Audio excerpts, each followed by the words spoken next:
Bueno, para los que tuvisteis el privilegio de participar en la primera parte de esta predicación, deciros que es la segunda parte prometida. Vamos a hablar de el sacerdocio santo y vamos a hacer, hoy voy a volver un poco loca a la persona que me va a seguir con las diapositivas porque vamos a ir un poquito rápido. La idea es que tengáis muchos textos y os queden muchos textos que luego podéis ver en la presentación, para que lo podáis seguir y para que lo podáis repasar, porque estoy convencido de que el Señor a cada uno, a cada una le va a hablar a través de estos textos. Lo importante en las predicaciones es que hable la palabra de Dios, ¿verdad? Yo creo que es lo fundamental. Así que aunque veréis muchos textos, no os apuréis, porque todos quedarán ahí grabados y los podréis repasar después. Perdonad que no me acuerdo que para estas cosas ya necesito gafas. Pero no van a ser obstáculos, ¿no?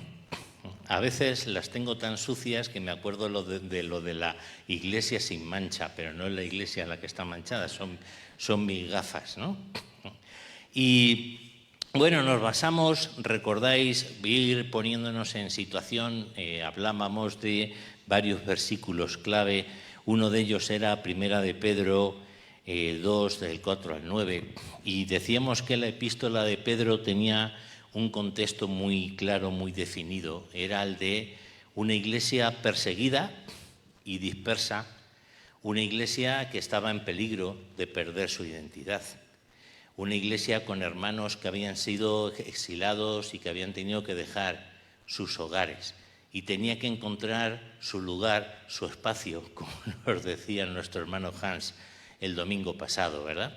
Y una de las cosas que quiere el apóstol Pedro es que esta iglesia no pierda su identidad, que entienda cuál es su identidad, que entienda cuál es la misión que ha adquirido, la herencia que ha adquirido por el sacrificio de nuestro Señor Jesucristo.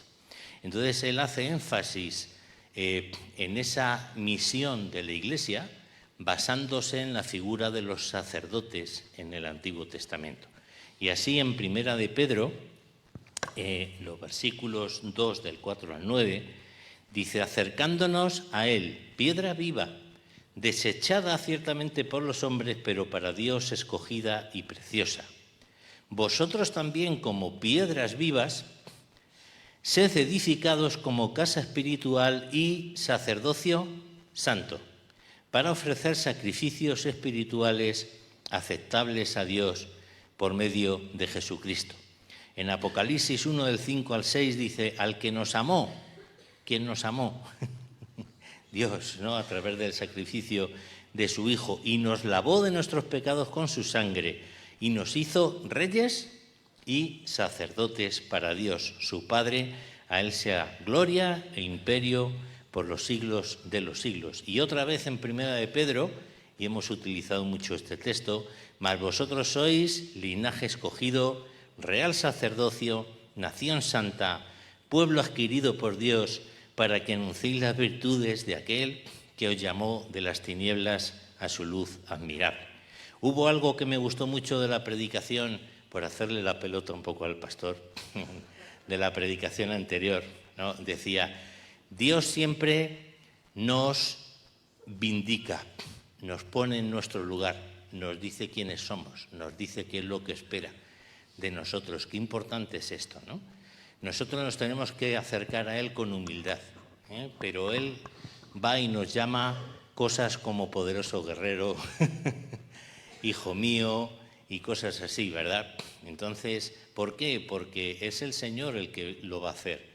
No, Él no nos va a pedir nada para lo que no nos vaya a capacitar o nos vaya a preparar. Por eso, cuando leemos linaje escogido, real sacerdocio, nación santa, pueblo adquirido por Dios, para que anunciéis las virtudes de aquel que os llamó de las tinieblas a su luz admirable, no solamente el Señor nos está diciendo cómo Él nos ve, sino que además nos está diciendo lo que Él desea de nosotros. ¿Se entiende esto? ¿Hola? Digo, ya los he perdido por el camino. Y estos versículos deberían ser un lema en todos nosotros, ¿verdad? Deberíamos de tenerlo presente, deberíamos de tenerlos muy, muy cercanos. El otro día me contaron una anécdota de que un pastor al llegar a la iglesia, esto sobre el impacto que muchas veces hace la predicación, ¿no? Y hace la palabra, al llegar a la iglesia se encontró que un hermano había preparado 2 ollas enormes de té. Nosotros no somos de té, somos de café, más bien, ¿no? Pero este había preparado 2 ollas enormes de té. Y el pastor le dice, hermano, ¿qué has hecho? ¿Para qué son esas ollas? Dice, pastor, es que me llegó muchísimo el lema de la última predicación. Sobre todo cuando dijo, el fin está cerca, el Señor vuelve, prepárate. A veces tenemos que poner el acento donde debe. Yo estoy convencido de que el Señor va, algunos van cayendo ahora en el... Yo que sí, que muy malo, lo siento, pero lo he utilizado para decir, debemos de buscar en toda predicación aquello que el Señor tiene para nosotros. Yo estoy convencido de que en esta mañana el Señor tiene algo para cada uno de nosotros. Estoy convencido. Y yo creo que debemos de venir siempre delante de la palabra de Dios con la disposición de decir, Señor, ¿qué es eso que me falta? ¿Qué es eso a lo que todavía no llego? ¿Qué es eso para lo que todavía no abro la puerta? Si alguien el próximo domingo está preparando té, es que no ha entendido nada de lo que estamos diciendo. Bien, sabéis que en el antiguo pacto, en el Antiguo Testamento, los sacerdotes eran un linaje escogido. Por eso el Señor, el apóstol, está haciendo ese paralelismo, ¿verdad?, entre los sacerdotes y la Iglesia. Eran una familia escogida, ¿verdad?, que realizaban 3 funciones fundamentales. Una era el servicio a Dios en el templo. ¿Y en qué consistía el servicio a Dios en el templo? Pues consistía sobre todo en organizar la alabanza, ¿verdad? Aquello sí que era un grupo brutal, ¿eh? El nuestro es bueno, pero aquello era un grupo brutal, ¿no? Y había que organizarlo. En concreto era el linaje de Aarón, ¿verdad?, la familia de Aarón.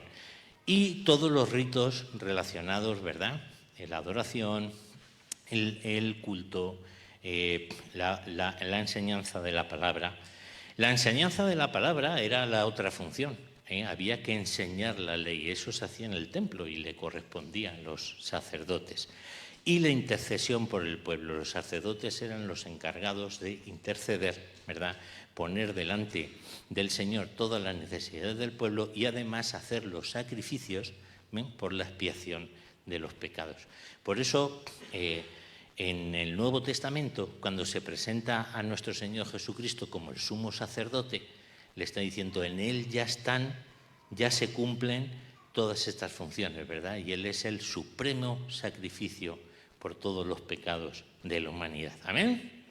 Así que cualquier cosa que nosotros hagamos, cualquier ministerio que nosotros desarrollemos, no es más que la continuación, el relevo, ¿se entiende este término?, ¿verdad? El relevo de lo que empezó a hacer nuestro Señor Jesucristo y que Él nos encomendó. Por eso es tan importante que lo conozcamos y por eso es tan importante que lo pongamos por práctica. Y establecimos varias categorías, varias misiones, ¿verdad?, que todos tenemos como creyentes, todos y todas, no solo los pastores, no solo la gente preparada, no solo la gente que asume ministerios, sino que en esto es algo en lo que todos tenemos que estar involucrados. Y decíamos que era la consagración de nuestra vida a Dios. La consagración de nuestra vida a Dios es la búsqueda de la santidad. La santidad es ser apartado, ¿verdad? Entonces tenemos que consagrar nuestra vida al Señor y esto es muy importante. ¿Y qué implicaciones tiene? Bueno, no voy a insistir porque ya lo dije en la anterior predicación. Os tenéis que ver la grabación, los que no estuvisteis, ¿vale? Pero básicamente es decir, todo lo que hagamos, todo lo que seamos, si es fuera del Señor, no merece la pena.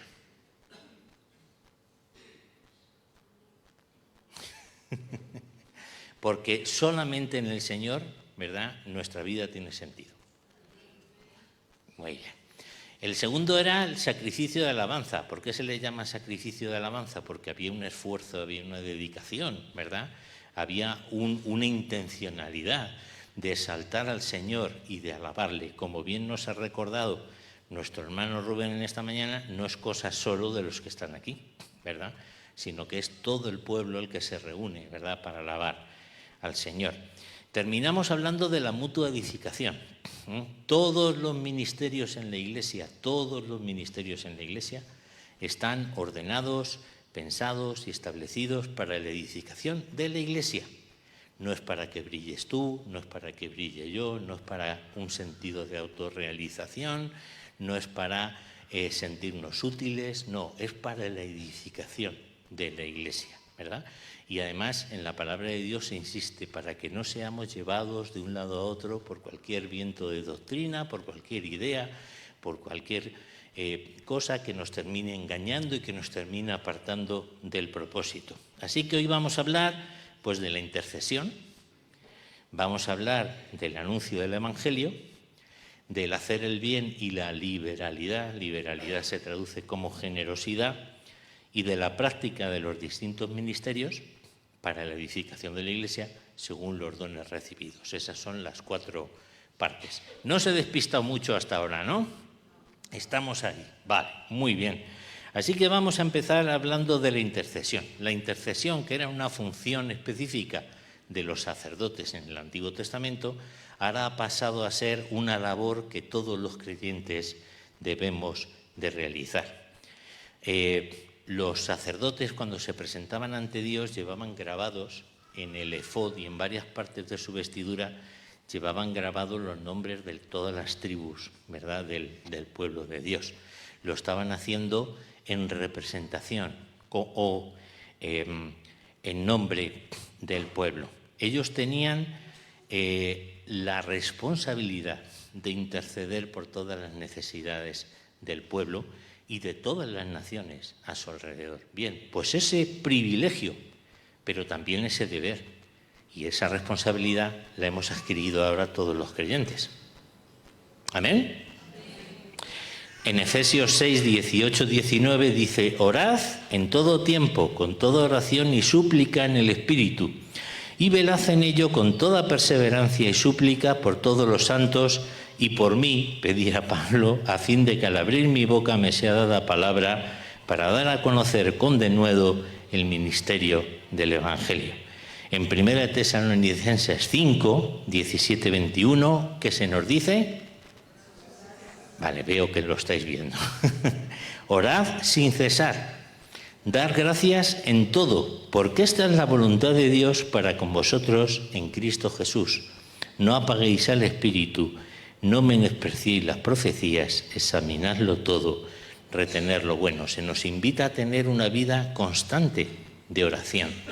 ¿Y qué es esto de orar sin cesar? Porque, claro, decimos, si oro no puedo hacer otra cosa. No, no se refiere a eso. Se refiere a que no apartemos, no quitemos de nosotros el espíritu de oración, ¿verdad? Cuando estamos orando al Señor, el Espíritu Santo está poniendo unas determinadas actitudes, está poniendo unas determinadas visiones, una determinada forma de ver las cosas, ¿verdad? Y eso a veces a lo largo del día lo perdemos, ¿no? Que a lo mejor me pasa a mí solo. Lo perdemos. Sin embargo, cuando oramos sin cesar, mantenemos esa actitud, ¿verdad?, de estar en todo momento delante del Señor, para que esas cosas que el Espíritu Santo está poniendo en nosotros perduren, ¿verdad?, y se conviertan en algo constante y se conviertan en un hábito. Primera de Timoteo 2:1, exhorto ante todo a que se hagan rogativas, oraciones, peticiones y acciones de gracias por todos, subrayado, los hombres, por los reyes y por todos los que tienen autoridad, para que vivamos quieta y reposadamente en toda piedad y honestidad. Hace poco también decíamos en un culto, ¿y cuál debe ser la postura de los creyentes ante tanta ideología política muchas veces contrapuesta?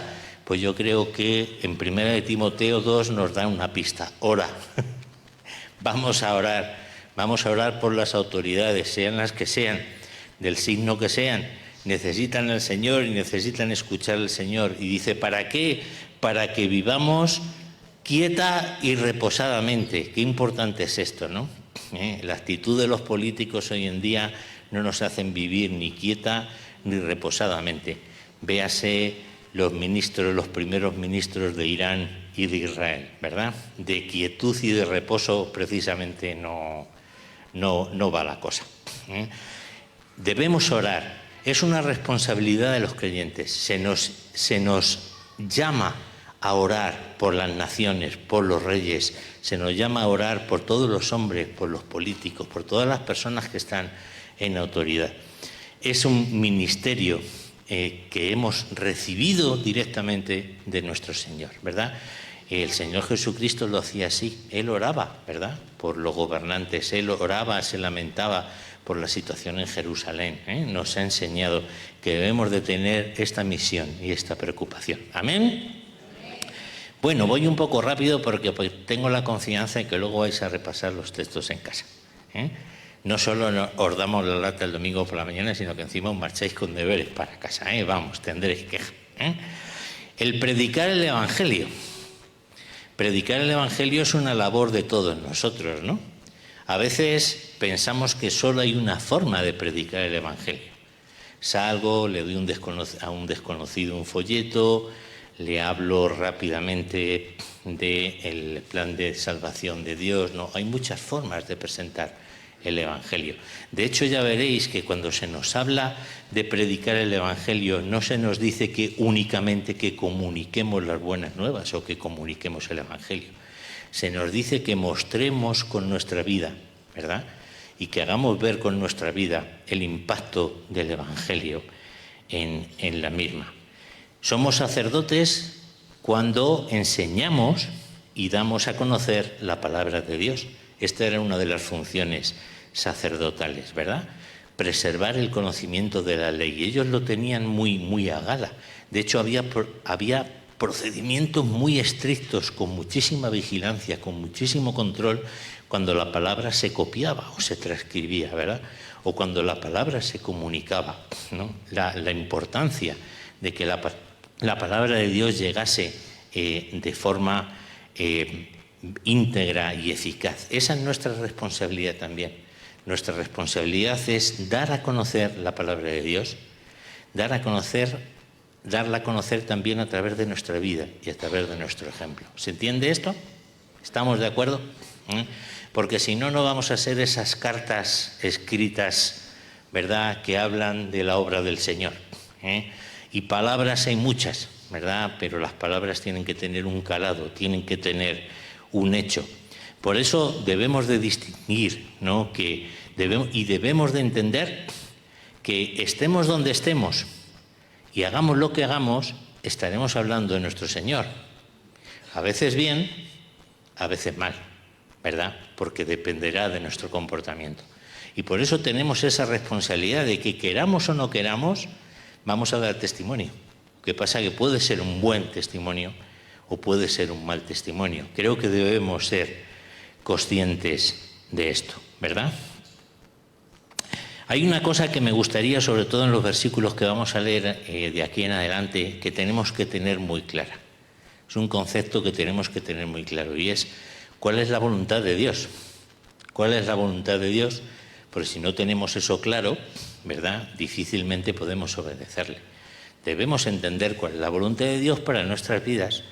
Debemos entender cuál es la voluntad de Dios para las personas que están a nuestro alrededor, y debemos entender cuál es la voluntad de Dios para la humanidad, ¿verdad? A veces en esto nos liamos mucho y liamos a quienes nos escuchan, ¿verdad? Porque cometemos algunos errores, como confundir lo que Dios puede hacer con lo que Dios quiere hacer. Debemos entender qué es lo que quiere Dios. Esa es su voluntad. En la medida que entendamos su voluntad, ¿verdad?, la podremos hacer efectiva en nuestras vidas. Dios puede hacer lo que quiera. Por poder hacer, nos puede convertir en queso a todos. Yo sería manchego de cabra. Perdón por la broma. Él puede hacer lo que quiera, claro, pero ¿qué es lo que quiere? Yo creo que eso es lo importante. ¿Qué es lo que Él quiere? Y yo creo que estos textos que voy a leer lo que manifiestan es la voluntad expresa y clara de Dios. Porque claro, el Señor puede destruirnos a todos si quiere, también podría obligarnos a comportarnos de una determinada manera, ¿verdad? Y si Él quiere, ¿verdad?, pues puede hacer con nosotros lo que le dé la gana, pero Él ha establecido desde su soberanía una manera, una voluntad, una manera de comportarse, ¿verdad? En 1 Timoteo 2, del 3 al 6 nos dice: porque esto es bueno y agradable delante de Dios nuestro Salvador, el cual quiere que todos los hombres sean salvos y vengan al conocimiento de la verdad. Porque hay un solo Dios y un solo mediador entre Dios y los hombres, Jesucristo hombre, el cual se dio a sí mismo en rescate por todos, de lo cual se dio testimonio a su debido tiempo. Si yo entiendo esto y si yo comparto esto, ¿verdad?, tendré muy clara cuál es mi misión, ¿verdad? Porque el Señor nos ha hecho agentes, embajadores, mensajeros suyos. Y Él quiere, esa es su voluntad, es la voluntad que esté expresando, que mi palabra llegue a todo el mundo. Mi palabra llega a todo el mundo, por Dios no va a quedar, por Dios no va a quedar. Indudablemente no todo el mundo va a ser salvo, lo sabemos. ¿Por qué? Porque el amor de Dios no puede contradecir a su justicia, pero no será porque el Dios no lo ha intentado. Lo ha intentado en el Antiguo Testamento con multitud de pactos y lo ha intentado en el Nuevo Testamento con un único definitivo pacto. Por Él no va a quedar. Amén. En Mateo 28, 19 nos dice: por tanto, id y haced discípulos a todas las naciones, bautizándolos en el nombre del Padre y del Hijo y del Espíritu Santo, enseñándoles que guarden todas las cosas que os he mandado, y he aquí yo estoy con vosotros todos los días hasta el fin del mundo. Amén. Este texto que conocemos como la Gran Comisión, ¿verdad?, el encargo que todos hemos recibido de que llevemos el Evangelio a todas las naciones, pero llevar el Evangelio implica también enseñarles a guardar todas las cosas que yo os he enseñado. Esto es importantísimo. Muchas veces ignoramos, ¿verdad?, que nuestros niños y nuestros jóvenes son los primeros discípulos, los primeros que necesitan de enseñanza, los primeros que necesitan de ejemplo. No hay que ir a la calle a buscarlos, muchas veces pululan aquí alrededor de nosotros, ¿no? Sobre todo los pobres que vienen a la alabanza y no participan, hay que buscarles algún curro. Pero están aquí alrededor de nosotros y es una oportunidad única que el Señor nos está poniendo para que les enseñemos a guardar todas las cosas que Él nos ha mandado. Amén. Yo estoy muy agradecido porque esto lo entendí gracias a la líder de jóvenes que tuvimos cuando yo acepté al Señor, ¿no? Yo me quedaba admirado por cómo sacrificaba su tiempo. Una chica de 20 años sacrificaba todas las tardes por estar con unos parguelas literalmente de 15 que no le dábamos más que problemas. Estábamos, una vez íbamos a la iglesia, otras no, nos enfadábamos, nos peleábamos entre nosotros, y con qué paciencia, con qué insistencia, ¿verdad?, nos discipulaba, nos quería, nos explicaba las dudas, mediaba en nuestros conflictos. Yo le estoy muy agradecido a aquella persona porque me enseñó desde recién nacido en la fe lo que era un discipulado, ¿verdad? Tan agradecido estaba que me casé con ella. Y hasta hoy. Porque era Lourdes, mi esposa, aquella líder de jóvenes, ¿no? Incluso hemos tenido juntos 2 discipulillos.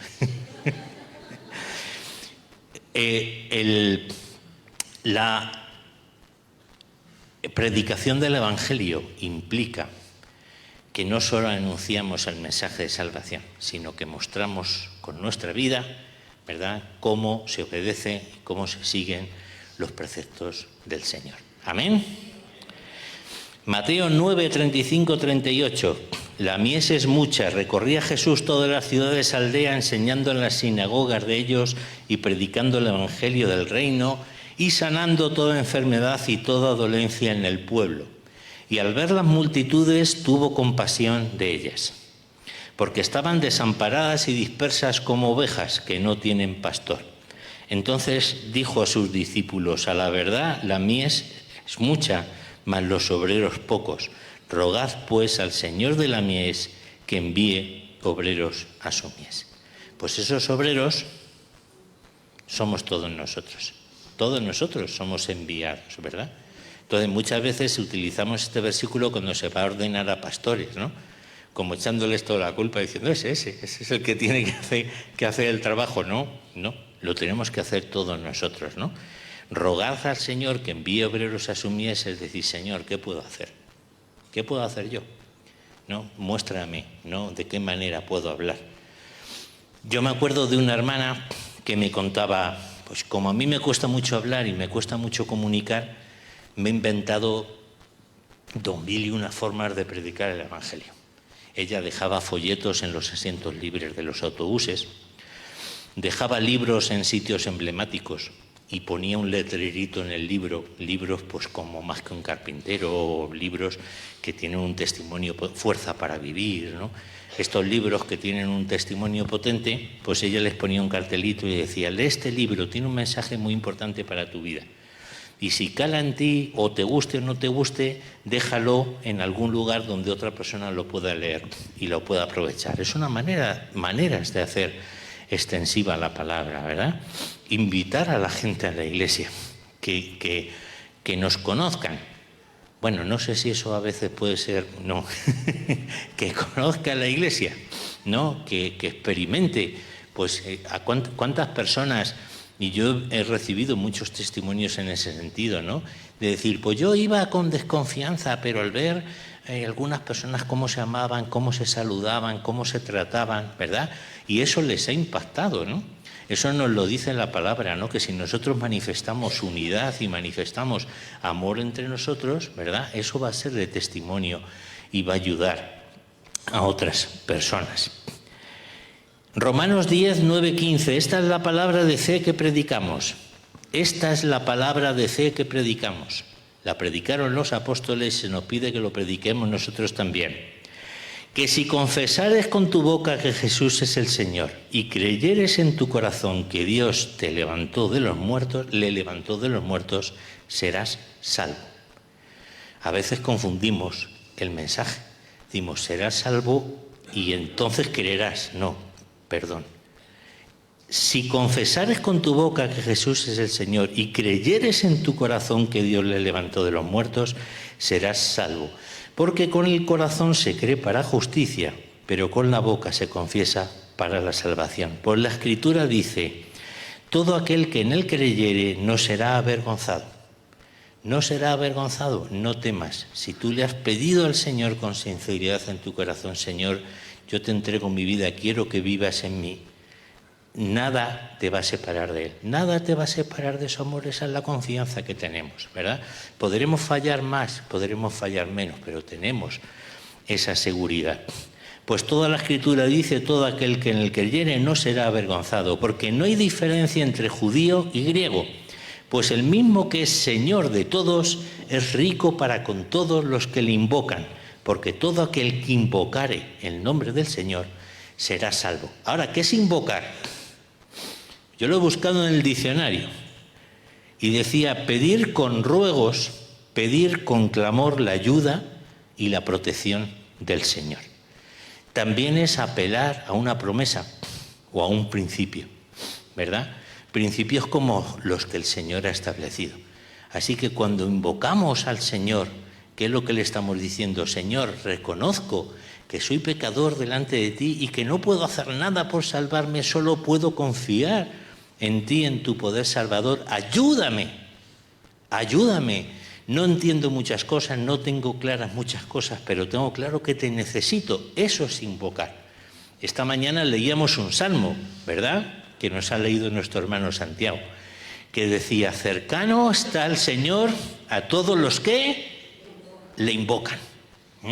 Qué importante es esto. A lo mejor tú nos visitas en esta mañana por primera vez, a lo mejor has venido pocas veces, a lo mejor estás dudando si, Señor, te sigo, no te sigo. Mira, invócale, clama a Él. Señor, ayúdame a entender, te necesito, no puedo hacer nada sin ti. Y a partir de ahí vendrá un proceso que el Espíritu Santo irá haciendo en nuestras vidas, donde nos irá explicando las cosas y nos irá diciendo por aquí sí, por aquí no. Pero tenemos que empezar por esa petición, por esa necesidad de ayuda. Y continúa diciendo el texto: ¿cómo pues invocarán a aquel en el cual no han creído? ¿Y cómo creerán en aquel de quien no han oído? ¿Y cómo irán sin haber quien les predique? ¿Y cómo predicarán si no fueren enviados? Como está escrito: cuán hermosos son los pies de los que anuncian la paz, de los que anuncian buenas nuevas. Amén. Me acuerdo de este versículo siempre que voy al podólogo con mis heridas y mis... Pues no, mis pies son hermosos porque anuncian la paz. Amén. Yo me acuerdo en la universidad existía un mito, ¿verdad? Cuando empezaban los grupos bíblicos universitarios y yo me estaba formando con Agape o Campus Crusade, ¿no? Y entonces pues el ministerio se realizaba en las universidades. ¿Cómo? Pues con los universitarios que estábamos por allí, ¿no? Y siempre existía el mito de que los universitarios eran muy duros, que no querían escuchar, que no... Y nosotros hacíamos una cosa en la que le llamábamos grupo de debate o grupo de investigación. ¿Y en qué consistía? Consistía en leer el Evangelio de Juan e ir explicándolo, ¿no? Y cada uno daba su opinión, lo que entendía, lo que no entendía. Era sorprendente cómo reaccionaba la gente cuando se expone a la palabra de Dios. Es sorprendente. Así que, ¿qué debemos hacer nosotros? Exponer a la gente a la palabra de Dios, ¿no? Entonces, el otro día yo termino de muchas de mis sesiones orando por la persona. Yo le pido permiso, porque un día me dijo una persona: cuidado, te pueden denunciar. ¿Qué le vamos a hacer? Pues predicaré desde la cárcel como Pablo y Silas. No pongas esa cara de susto, Lourdes, que les pido permiso. Pero yo les pido permiso. ¿Por qué? Porque pienso que la verdadera solución, porque pienso que el verdadero camino para todas las situaciones está en el Señor. Y sería mal profesional si no se lo dijese, ¿verdad? Y si no lo estableciese. Y en mi clínica recién estrenada, el otro día ya pusimos los vinilos por fin, ¿no? Pues tengo un montón de cuadros y de figuras y de cosas para que me pregunten: ¿y eso por qué lo has puesto? ¿No? Y se ve pues el buen árbol que está plantado junto a corrientes de agua viva, se ve un faro, se ve la vid y los pámpanos y el fruto. Y entonces la gente pregunta: ¿y esto por qué lo has puesto? Me has preguntado tú, Entonces eso me da ocasión, ¿verdad?, de hablar y de dar testimonio. A veces comparto un mensaje, comparto un versículo, ¿no? Hubo una persona que me dijo una vez: pues mira, este texto que me has dado me ha quitado un temor que me acompañaba constantemente en mi vida, en pesadillas, de muchísimas maneras. Y ahora digo este pasaje, que era un pasaje de los Salmos, y el temor ha desaparecido. El Señor actúa, la palabra de Dios no vuelve a él vacía. Amén. Así que no nos echemos atrás. Estamos en una sociedad que necesita a la Iglesia más que nunca. Más que nunca. Y la Iglesia va a prevalecer contra las puertas del Hades. Esa es la promesa que tenemos. Amén. También se nos dice que somos sal y luz de la tierra. Vosotros sois la sal de la tierra. Pero si la sal se desvaneciere, ¿verdad?, si pierde su propósito, ¿con qué será salada? No sirve más para nada sino para ser echada afuera y hollada por los hombres. Vosotros sois la luz del mundo. Una ciudad asentada sobre un monte no se puede esconder, ni se enciende una luz y se pone debajo de un almud, que era una especie de tapadera, ¿verdad?, sino sobre el candelero, y alumbra a todos los que están en la casa. Así alumbre vuestra luz delante de los hombres, para que vean vuestras buenas obras y glorifiquen a vuestro Padre que está en los cielos. Amén. Tremendo versículo, ¿no? Como nos comentaba hace 2 domingos, ¿no?, nuestro hermano David, ¿verdad? Las obras tienen un propósito, las obras tienen un cometido, forman parte de nuestra misión. ¿Para qué? Para que la gloria sea para Dios, ¿verdad? Y para que se vea y para que se evidencie cómo Dios está actuando en tu vida. Por mucho que nosotros hablemos, por mucha lógica que tengan nuestros argumentos, por mucho que seamos locuaces y hablemos muy bien, Si no está refrendado con nuestra vida, si no está refrendado con nuestras obras, nuestro testimonio va a quedar cojo. Estoy luchando con un Kleenex, perdón. ¿Amén? El hacer el bien y la liberalidad. ¿Qué es la liberalidad? La generosidad. Esta es otra de nuestras misiones, ¿vale? Son las acciones, las obras, los sacrificios en los que Dios se agrada. Pablo les daba muchas gracias a los filipenses en un texto que es emblemático y que utilizamos muchas veces. Les daba las gracias porque los filipenses se lo quitaron, siendo una iglesia con muchos problemas y con muchas carencias, se lo quitaron de sí mismos para ayudar a la iglesia de Jerusalén, a la iglesia a Jerusalén y a Corinto. Y el Señor les da las gracias, ¿no?, por esa generosidad, ¿verdad? Él exhorta a la generosidad, pero en general exhortaba para contribuir a las necesidades de los santos, ¿verdad?, y para la extensión del Evangelio. Hoy nosotros hemos participado en la ofrenda y esa participación es un privilegio, ¿verdad? Porque lo que estamos haciendo primero es reconocer que todo lo que nosotros recibimos viene de Dios. Y en segundo lugar decir, Señor, yo quiero aportar muchas veces de lo que no tengo, pero quiero aportar para la extensión de tu obra, para las necesidades de los santos. Amén. Y además no nos dice solo dalo, porque si lo das y se te están saltando las lágrimas, no está bien, ¿no? Dios ama al dador alegre. Dador alegre, el que reparte con liberalidad, dice en otra parte, ¿no? Hay una frase de Marc Lucado que dice, una mala disposición, una mala actitud del corazón arruina la ofrenda que dejamos ante el altar de Dios. No es el rito, no es el acto, es la actitud, la disposición con la que lo hacemos. Por eso, como iglesia de Dios, como linaje escogido, ¿verdad?, debemos de ser dadores alegres, participantes alegres con todo aquello que nosotros podamos aportar, ¿verdad?, para la obra de Dios. También se nos exhorta a ser buenos administradores. Esta era una labor que hacían los sacerdotes en el Antiguo Testamento. Ellos recogían la ofrenda y la administraban según las necesidades del pueblo. Y esto es otra de las labores que nosotros hemos heredado, ¿verdad? El ser generosos, el compartir aquello que nosotros podemos dar, con la confianza de que el Señor lo va a multiplicar. ¿Os recordáis de la alimentación de los 5.000 o más, porque solo contaron a los hombres? ¿Qué les dice Jesús? Menudo lío, ¿no? Van allí los discípulos, pues predicación la de hoy, qué palabra poderosa, etcétera, ¿no?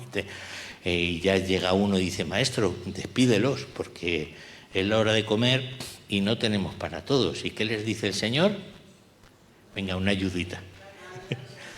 Dadle vosotros de comer. Yo me imagino en esa situación y decir, bueno, sin duda se refiere a alimento espiritual, no, darles de comer, ¿no? Muchas veces nos vemos en esa obligación y no sabemos cómo. Pero ¿qué es lo que hace un personaje, un joven, verdad? Pues seguramente su almuerzo, su merienda. Dice, yo tengo aquí unos panes y unos peces. Yo lo tengo aquí, lo pongo, ¿no? ¿Y qué es lo que hace el Señor? Lo multiplica, ¿verdad? Y de ahí sale comida para todos ellos y aún sobrando, ¿verdad? El Señor va a prosperar cualquier intento de generosidad que nosotros hagamos. Os voy a hacer una pregunta que os va a resultar extraña. ¿Habéis visto alguna vez a Jesús? ¿Habéis visto alguna vez a Jesús? Pues yo sí que le he visto. Yo le he visto en un niño que no tenía techo. Le he visto en una mujer que perdió a su hija y necesitaba ayuda. Le he visto en una anciana que perdió a su hijo en un accidente inexplicable. Le he visto en familias que llegaron a nuestra iglesia huyendo de una situación desesperada. En una mujer que necesitaba compañía y consuelo en sus últimos días por un cáncer atroz que le había atacado. En cada una de esas miradas yo veía a Jesús. Y veía a Jesús también en cada una de las personas que no se dieron la vuelta ante una situación de necesidad y ayudaron en un momento concreto. Mateo 25, 35, 40. Tuve hambre y me disteis de comer. Tuve sed y me disteis de beber. Fui forastero y me recogisteis. Estuve desnudo y me cubristeis. Enfermo y me visitasteis. En la cárcel y vinisteis a mí. Entonces los justos le responderán diciendo: Señor, ¿cuándo te vimos hambriento y te recogimos? ¿O desnudo y te cubrimos? ¿O cuándo te vimos enfermo en la cárcel y vinimos a ti? Y respondiendo el rey les dirá: de cierto os digo que en cuanto lo hicisteis a uno de estos mis hermanos más pequeños, a mí me lo hicisteis. Por lo tanto, tengamos los ojos muy alertas, que nuestro Señor Jesús puede aparecer en cualquier situación. Amén. ¿Me entendéis la metáfora, verdad? Y en séptimo lugar, y no menos importante, estamos llamados a participar en la edificación de la Iglesia según los dones que hayamos recibido. Ojo, según los dones que hayamos recibido. Esto implica una organización, esto implica un orden, esto implica una autoridad, ¿verdad? Yo creo que debemos de distinguir dos cosas muy importantes. Una es el sacerdocio universal y otra cosa es el ministerio universal. El sacerdocio universal es lo que estamos hablando. Todos los creyentes somos responsables de continuar el trabajo y el ministerio que empezó nuestro Señor Jesús. Amén. Ahora, el ministerio universal es la falsa creencia de que todos podemos hacer de todo. Todos podemos hacer de todo y todos podemos participar en todos los ministerios. Eso no es así. Y la enseñanza de la palabra nos lo dice, no es así. Hay distintos servicios. La gracia de Dios tiene múltiples formas y muchas maneras de manifestarse. Y lo que nosotros debemos de hacer es encontrar aquel lugar en el que somos útiles. En el que somos útiles. A mí me conmueve una historia, ya sabéis, por otras veces que me habéis oído predicar, que lo de las historias bélicas, ¿verdad, Sebastián? Nos gusta. Y hay un hecho real, ¿verdad?, de un piloto de las Fuerzas Aéreas de la RAF, que era un ídolo del aire, era un piloto extraordinario. Pero ya iba teniendo una edad y ya los reflejos no iban siendo los mismos, ¿verdad? Entonces estaban luchando en una batalla y sus aviones estaban despegando desde un portaaviones, ¿no? Y entonces, por un mal cálculo, por creerse más allá de sus posibilidades, puso en peligro a toda su escuadrilla. Logró aterrizar a duras penas, salvó la vida, pero el avión iba tan averiado que cuando aterrizó mató a su mejor amigo. Su mejor amigo era un hombre que estaba con unas palas dirigiendo el aterrizaje de los aviones y él siempre se burlaba de él, ¿no? Le decía: siempre te quedas en retaguardia, mientras los héroes del aire luchamos, tú te quedas aquí en retaguardia, tú te quedas esperando a que volvamos. Siempre estaba con esa burla, ¿no? Entonces le dio con un ala al aterrizar, murió el hombre sin remedio, pero en el último momento y con las últimas fuerzas le puso aquellas palas en la mano. Y entonces este hombre cogió esa misión y dijo: me toca a mí hacer aterrizar a los chicos, ¿no? Y entonces, pues su experiencia era fantástica, porque él sabía cómo estaba pilotando aquel piloto, qué maniobras estaba haciendo, y él desde las palas le dirigía: pues demasiado alto, vas ladeado, coge altura, quita velocidad. Se lo iba diciendo en todo momento con las palas y consiguió que toda esa escuadrilla aterrizase. Él entendió cuál era su lugar. Y me diréis: ¿por qué te emocionas con esto, no? Porque muchas veces lo que tenemos que ver delante del Señor es: Señor, ¿cuál es mi lugar? Porque si yo no estoy en mi lugar, esa función no se está haciendo. Si yo me estoy empeñando en estar en otro lugar que no me corresponde, estoy obstaculizando a otro hermano y a lo mejor estoy dejando un hueco en otro lugar. Muéstrame, Señor, cuál es mi lugar según los dones que tú me has dado. Todo lo que hagamos para el Señor tiene impacto, tiene relevancia. Amén. pero debemos de saber encontrar el lugar en el que estamos, y muchas veces nos empeñamos en estar en lugares que no nos corresponden, y eso crea tensión en la Iglesia, ¿verdad? Dice Efesios 1:2, hablando de los dones, ¿no? Dice, a fin de perfeccionar a los santos para la obra del ministerio, para la edificación del cuerpo de Cristo. Ese es el motivo, el único, el verdadero, el que es, ese es el motivo. Y a mí me ayuda mucho en la palabra de Dios, y ahora veréis un texto, bueno, no lo veremos, pero lo dejaré de deberes para casa, donde la menor aportación parece que no tiene importancia y sin embargo tiene una importancia tremenda. No importa lo que hagas, por humilde que sea, aquello que hagas de corazón para el Señor va a tener un impacto. Va a tener un impacto en la gente que te rodea, va a tener un impacto en tu familia, va a tener un impacto en la gente que esté a tu alrededor. Aunque sea servir agua, café, churros, limpiar, recoger, todas esas cosas tienen impacto. Leeros Romanos 16. En Romanos 16 el apóstol Pablo va dando las gracias nombre por nombre a las personas que hacían la labor, y algunas hacían una labor muy humilde, pero le daba las gracias, y ¿sabéis lo que les decía? Porque has sostenido mi ministerio. Has sostenido mi ministerio.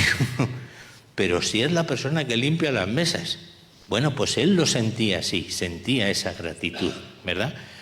Hay una anécdota que es que el arquitecto de la Catedral de San Pablo, ¿no?, paseaba por Londres, ¿no?, es una catedral enorme que hay en el mismo Londres capital, y veía un chico que iba para acá, para allá, unas veces llevaba arena, otras veces llevaba ladrillos, otras veces llevaba cal, y entonces, claro, él estaba tan confundido que le llamó y le dijo, chico, ¿cuál es la labor que tú estás realizando aquí, no?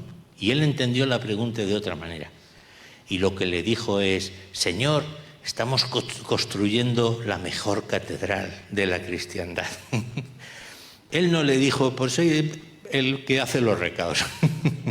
No, él formaba parte de aquella labor grandiosa que entendía que estaban realizando, ¿verdad? Y se lo dijo así, ¿no? Le dijo, formo parte de una labor encomiable. Pues tengas el complejo que tengas, tengas la tristeza que tengas la necesidad que tengas, el Señor te está llamando a ser parte de ese linaje escogido, de esa nación santa, que va a luchar, que va a pelear para Él. ¿Cómo? De muchísimas formas, en muchísimas maneras, pero nada de lo que hagas va a ser insignificante, y nada de lo que hagas va a ser desperdiciado, porque el Señor lo va a utilizar para su gloria y para la edificación de su obra. Amén. David Watson, un autor cristiano, decía, toda la Iglesia debe estar equipada para la obra del ministerio. No puede ser el privilegio de unos cuantos dirigentes formados teológicamente. Todos estamos llamados a servir en el cuerpo de Cristo. Nadie es pasajero, todos somos tripulantes, pero es importante que cada uno conozca su misión. Y esto es fundamental en nuestras vidas. Os decía que os iba a mandar deberes para casa. No los vamos a leer aquí, son larguísimos, pero profundizad, os lo propongo como devocional, que nadie se siente invadido. Si seguís con el vuestro, seguís con el vuestro. Pero yo os propongo profundizad en este tema en los capítulos 12, 13, 15 y 16 de Romanos. El 16 de Romanos, ya os digo, es gracias a fulanito, gracias a menganito, gracias a fulanita, reconociendo la importancia que tenía la labor de cada una de esas personas en la obra de Dios. Amén. Así que somos reyes y sacerdotes, llamados a continuar la labor del ministerio de Cristo. Así que nuestra conducta se debe de caracterizar por la consagración y la entrega de nuestra vida a Dios. Y eso significa una vida transformada. Amén. Por una actitud de alabanza y de adoración. ¿Por qué? Porque la gloria es de Dios, no es nuestra. A Él le debemos de agradecer, reconocer y exaltar en cada momento. Qué énfasis me han puesto. Y en cada situación de nuestras vidas. El amor fraternal a través de la mutua edificación. la intercesión. Interceder, orar en todo momento, ¿verdad? Poner delante del Señor todas las necesidades, todas las preocupaciones. Evangelizar, dar a conocer el Evangelio allí donde estemos, allí donde vivamos, en nuestro entorno. Hacerles ver, mira, yo antes era ciego, ciega, ahora veo. Mira, esto es lo que tocó mi corazón, ¿verdad? El testimonio ante la sociedad, como haciendo el bien y siendo generosos con todas aquellas personas a las que podamos alcanzar. ¿Podemos a todas? No, pero seguro que unos panes y unos peces sí que llevamos y podemos aportar y podemos dejarlos en manos del Señor.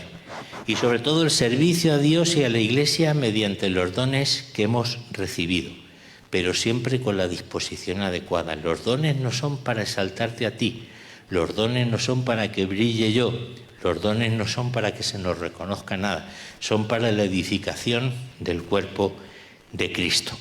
Amén.